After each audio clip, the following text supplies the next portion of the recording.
Okay, so I'm going to read another Facebook post for a professional filmmaking group in my local area. Cards on the Table. When I read this a couple days ago, I didn't recognize the name, but I kind of recognized the art that he put on, and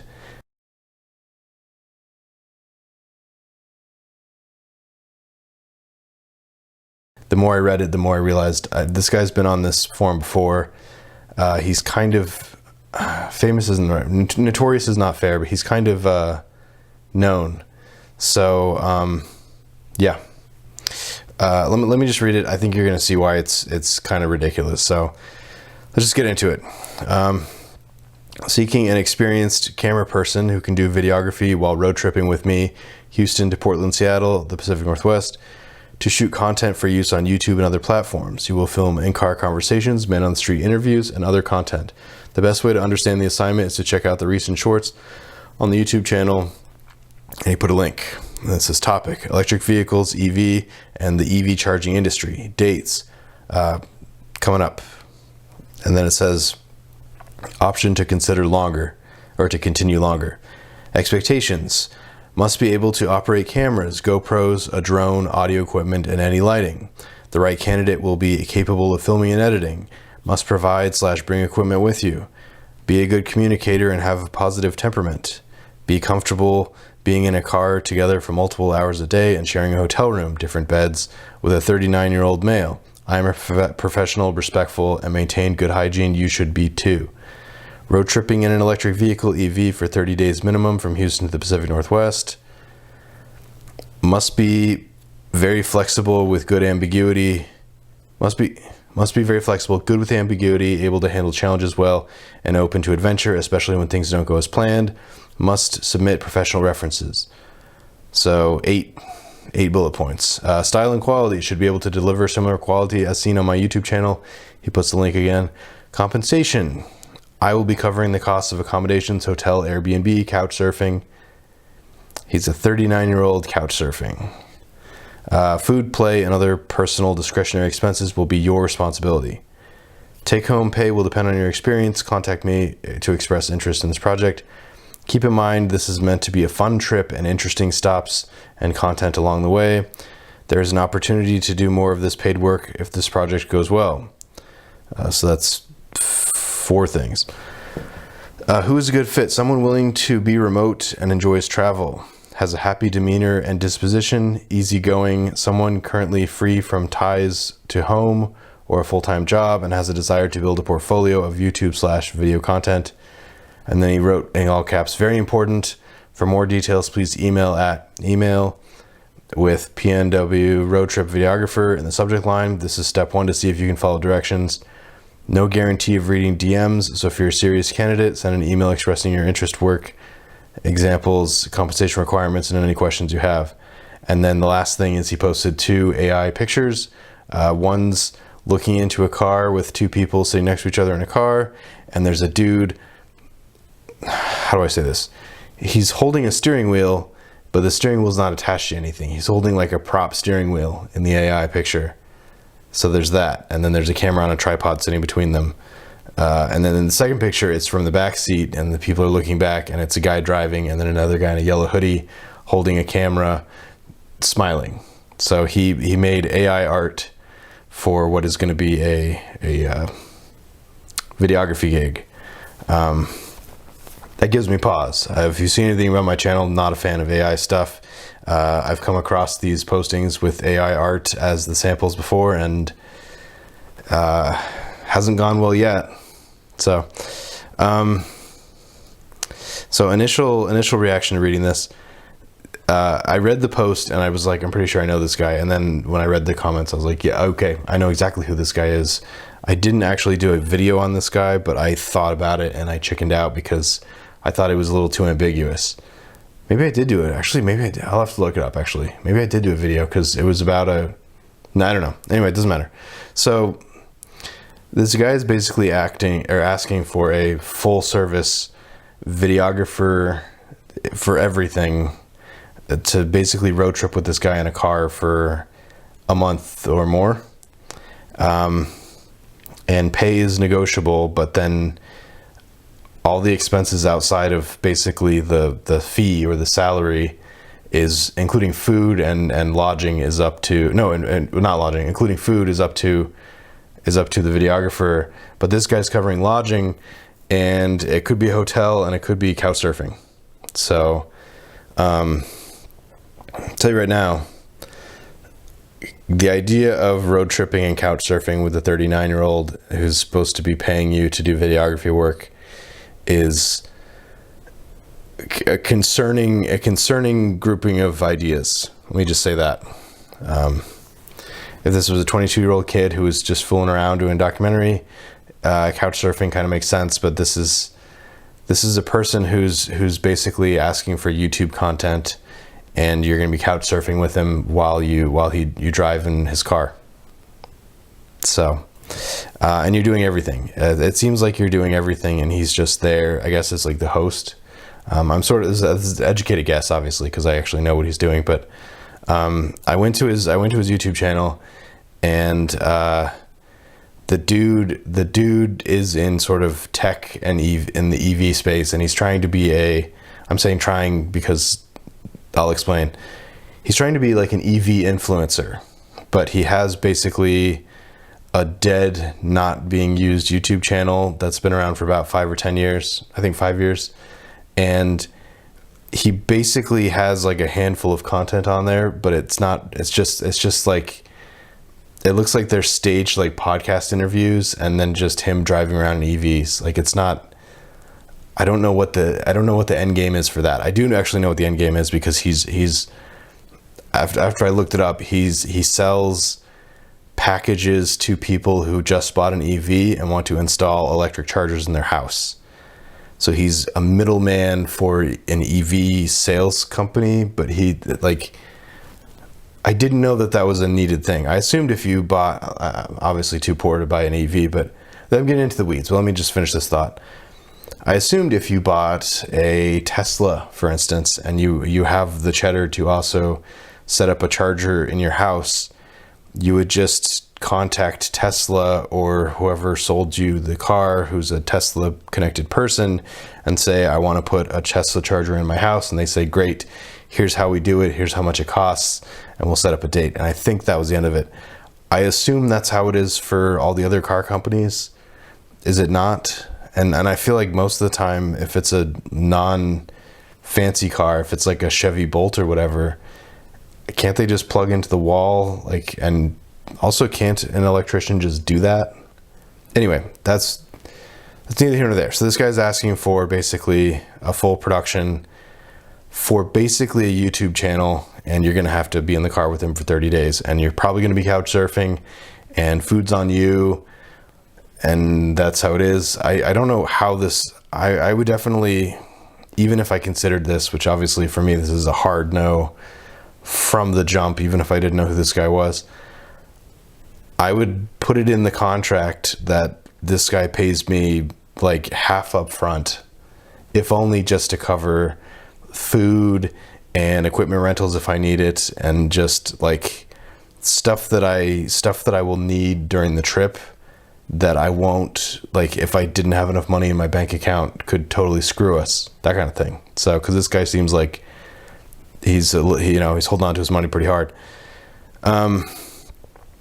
Anyway, it seems like a crazy ask, and this guy's been on here before. So let me just read the comments, because I think they're going to do a better job of explaining why this is totally insane, and the fact that this guy hasn't been banned yet is kind of concerning to me, honestly. I think he's been reported. When I read this, I actually thought about reporting it, and then I was like, honestly, I think it's better for the world to see this guy and to have him, put his foot in his mouth pretty hard, just because I feel like that's a better use of everybody's time than just blocking him and then having him invent a new profile and do something stupid like this again.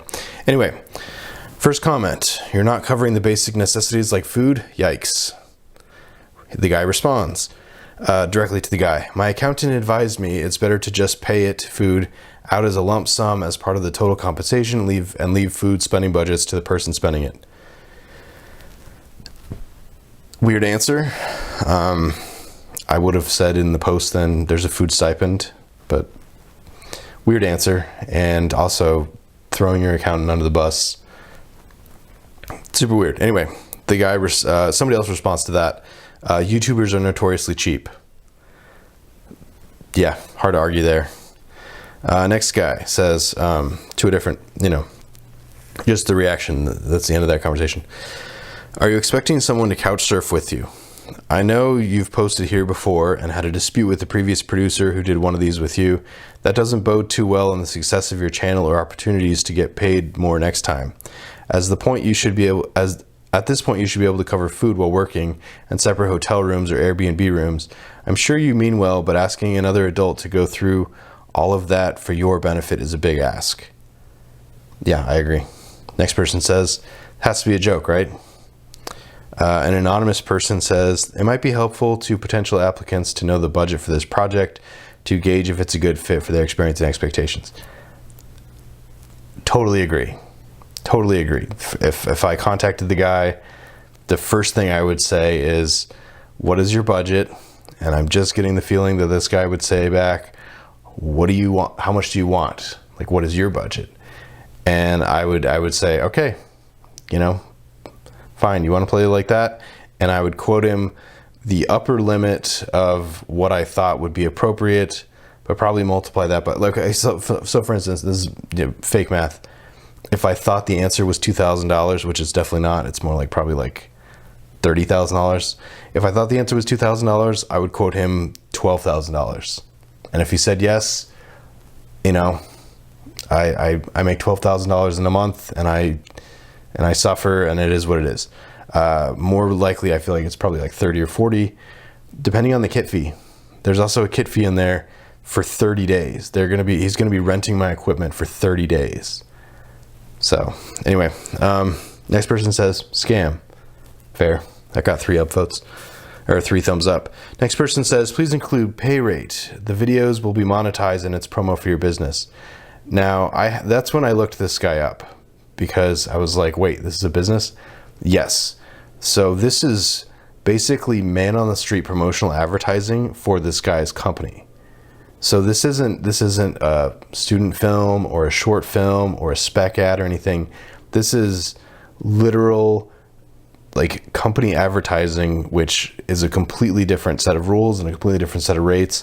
I don't think he's breaking any laws here, but again, if my quote was $2,000, the fact that it's an advertisement for a company, make that $20,000. Like it's a different set of rules. Like if you're doing a short film for a buddy for the love of the game, that's a different set of rules for a company who has, in theory, disposable income for stuff like marketing, which is what this is. This is a paid marketing exercise that he seems to want to make harder than it is by making the person sit in a car with him for 30 days and couch surf, and the person has to figure out their own food.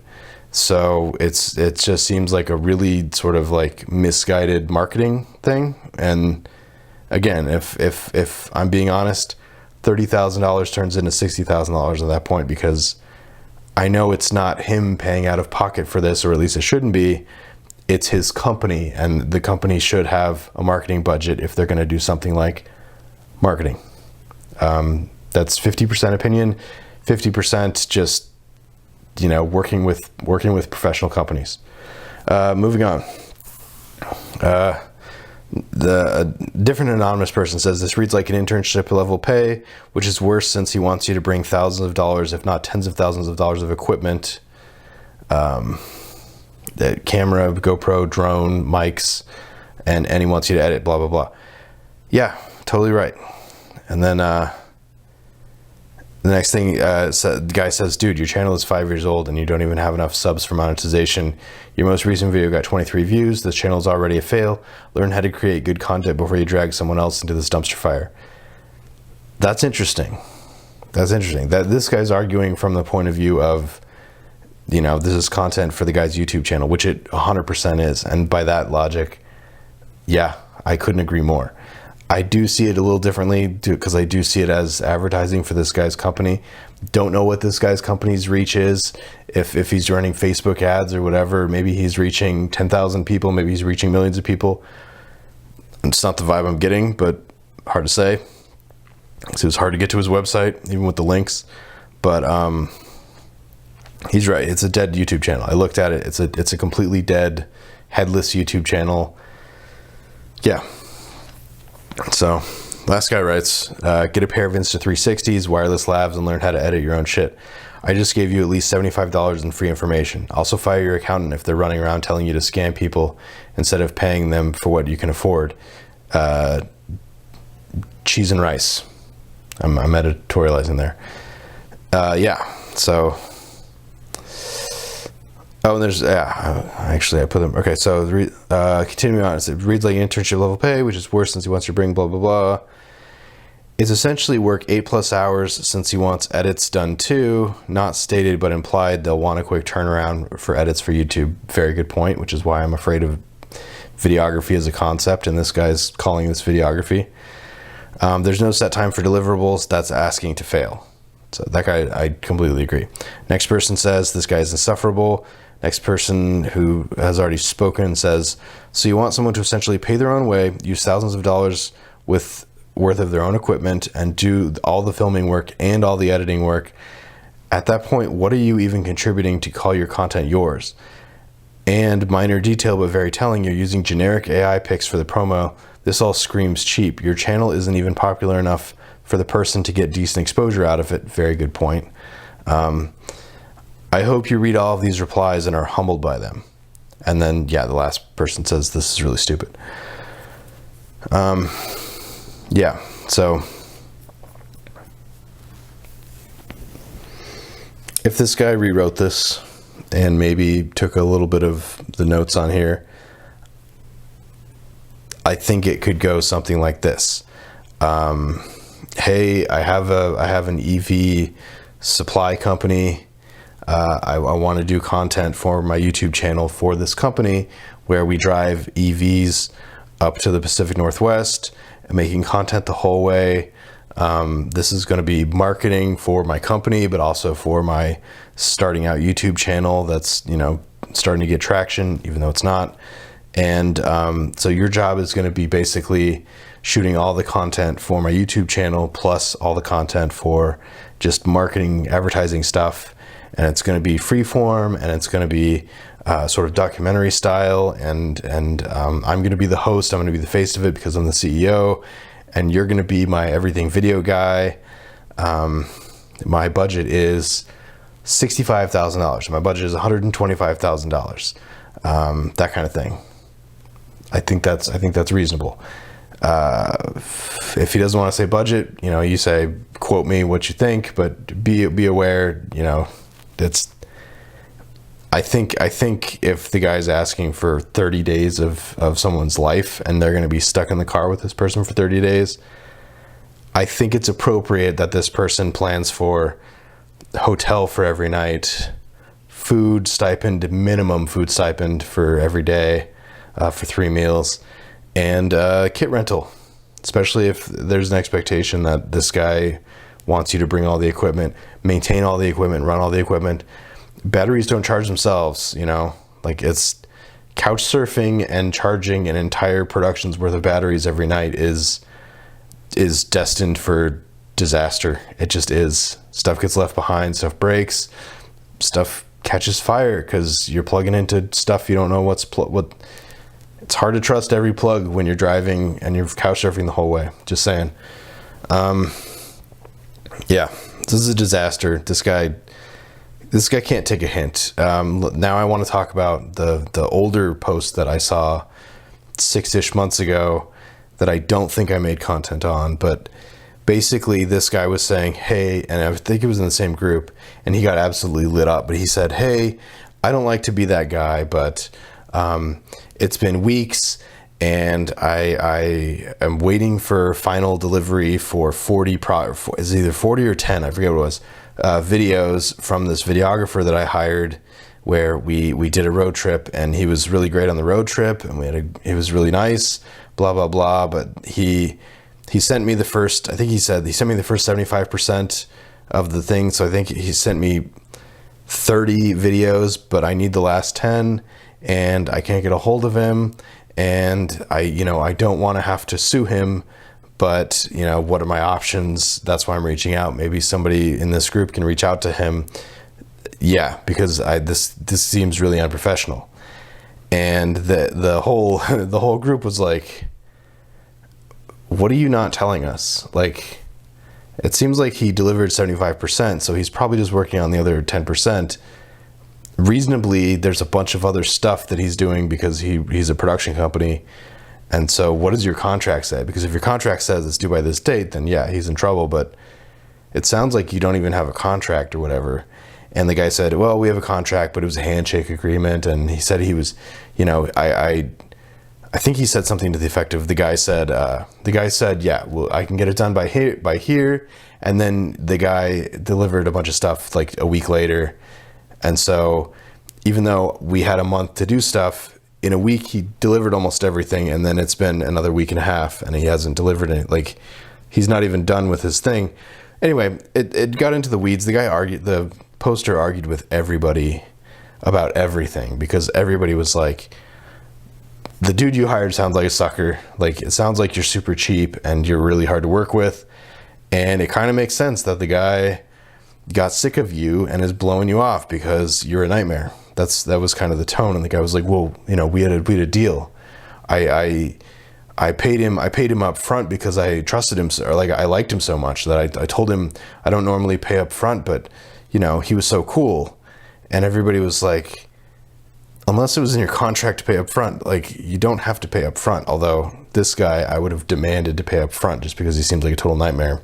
Traditionally, the way I work is, at least for color grading stuff, a deposit, which is usually the first 50%, and then in anticipation of the final delivery, the second half. So the first half to get started, and then the second half upon final notes or whatever, so I can release the footage. That's how I do it. That's to protect me, that's to protect you. Also, either party can walk away at any time. Obviously, I collect the deposit. I have the deposit. So that's why you have the second half as yours until you ask for the final deliverables, and we've both agreed on them. And that's when the contract ends, is I deliver the final deliverables and you deliver me the money, and that's the end of the contract. There's no going back. So that guy did something different. Anyway, so this guy is basically trying to blow up a videographer's spot, and a bunch of people are like, I know this guy, this doesn't sound like this guy. It sounds like he probably had something personal in his life happen, like a family emergency or something. So let me reach out to him.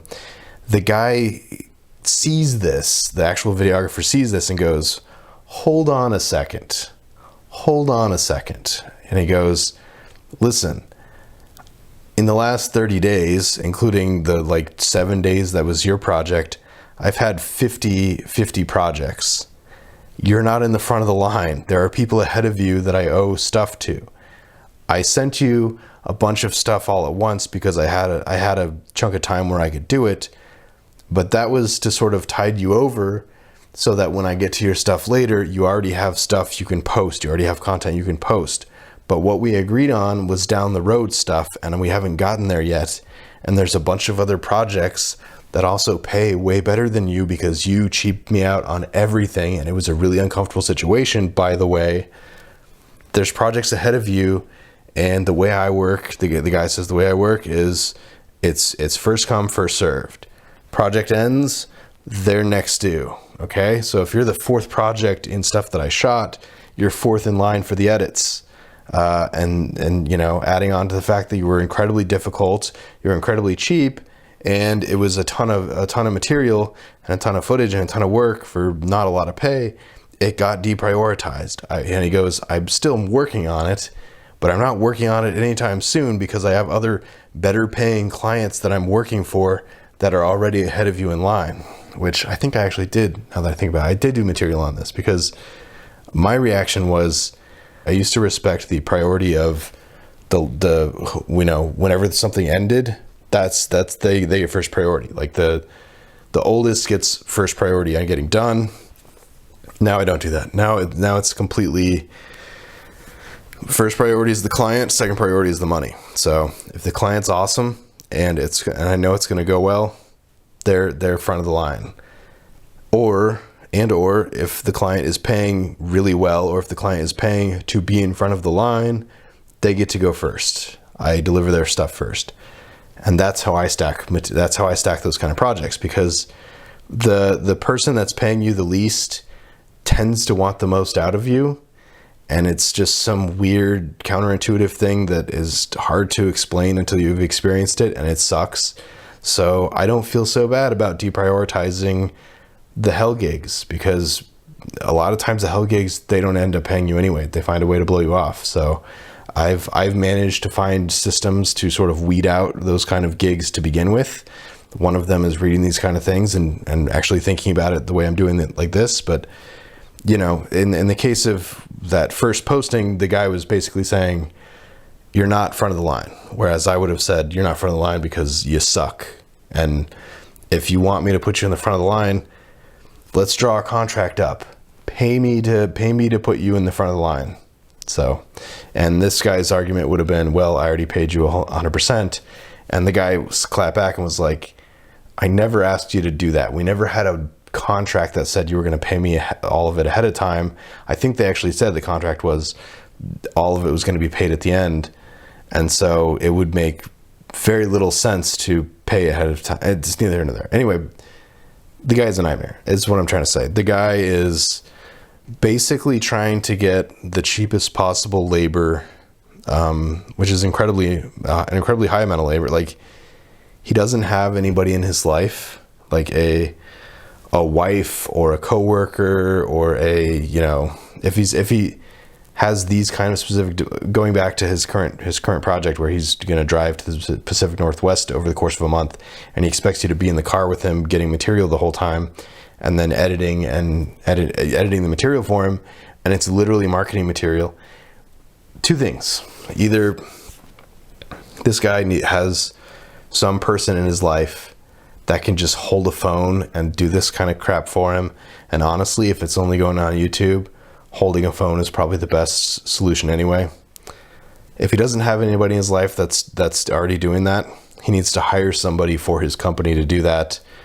A marketing person or a videography team. He could go so far as to have a retainer videography company who he expects to do this many days in the car with over the course of a month, and just know that he's going to pay it out. I think for his purposes, because this guy seems like just such a nightmare, that he needs to hire an in-house person for his company.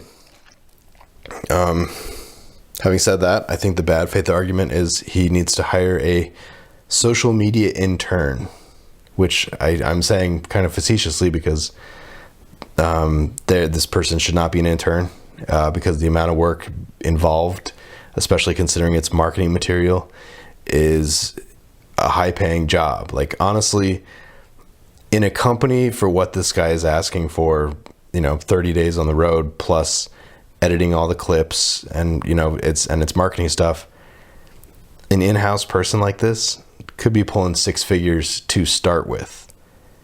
Clearly this guy's not interested in doing that. He seems to be trying to find the lowest bidder he could possibly find, and it might have worked, except he already did this 6 months ago and became like infamous on this platform because he was such an asshole about it. So maybe he'll find somebody dumb or delusional or confused enough to sit next to him in a car for 30 days. But I can say with pretty good certainty that this guy, it's going to be scorched earth by the time the videographer that he hires, if such a person exists, edits and starts delivering footage to this guy. Again, marketing stuff, not just a silly YouTube, hey, look, I'm doing EV stuff. This guy is doing this as marketing material for his company. It should be treated as such. It should be a company expense, and it should be paying really well, because it's a huge ask. 30 days away from home. Terrible living situation implied. terrible food situation implied, and you're dealing with a guy who is infamously litigious already. It's a huge nightmare. And so the idea that you're going to find this person for anything less than tens, if not hundreds of thousands of dollars for the work is crazy, is absolutely crazy. And so, yeah, nightmare gig. I appreciate that this guy has the lack of awareness to not only post an entire red flag post once, but twice. So much so that just in how he wrote it, I recognized it. That's how ridiculous this guy is. So, yeah. A hungry up-and-coming filmmaker who's 19, who has nothing better to do. This will almost certainly be their first proper cautionary tale gig, but it's going to end in scorched earth. It just is, because this guy seems like he doesn't understand how to work anywhere else. For what it's worth, he has his LinkedIn profile connected to his YouTube account, and I hate myself enough to have clicked on it. And everywhere he has written on anything says he worked at Google. And I looked it up. He worked at Google in 2012. He worked at Google over a decade ago. He worked at Google almost 15 years ago. So, yeah, that's like me saying I worked at blank production company that made The Fountain. It's like, yeah, I worked there, but that was 15 years ago, and also The Fountain had already come out, so I didn't benefit from that. That didn't affect me in any way, like that kind of thing. So this is insane. This guy's insane, is what I'm trying to say. This guy's a crazy person. Yeah, don't take these kind of gigs. Even if the money is great, you're gonna end up beefing with this guy at least at some point in the process. And this guy has demonstrated that not only will he beef with you, he will take it to a public forum and try to burn you and try to make it so that you never work again, which is the worst kind of person to work with. So, best of luck to everybody in this guy's orbit, because this guy seems like absolute just radioactive. This guy seems fully radioactive, and I don't know what this guy expects, because he's already done this at least one time that I know about, which means he's probably done it multiple. Bad behavior should not be rewarded. And then on top of that, just to get real shitty about it, I don't understand the point of being a middleman selling basically travel agent style services, where you connect a person who just bought an EV to an installer who can install hookups for your EV in your garage. I did not understand. I did not think that was a job. I just assumed the same company that would sell you the EV also has those services, because that's every time I've ever come across that, which is not a lot, because I drive a gas car because I'm not rich.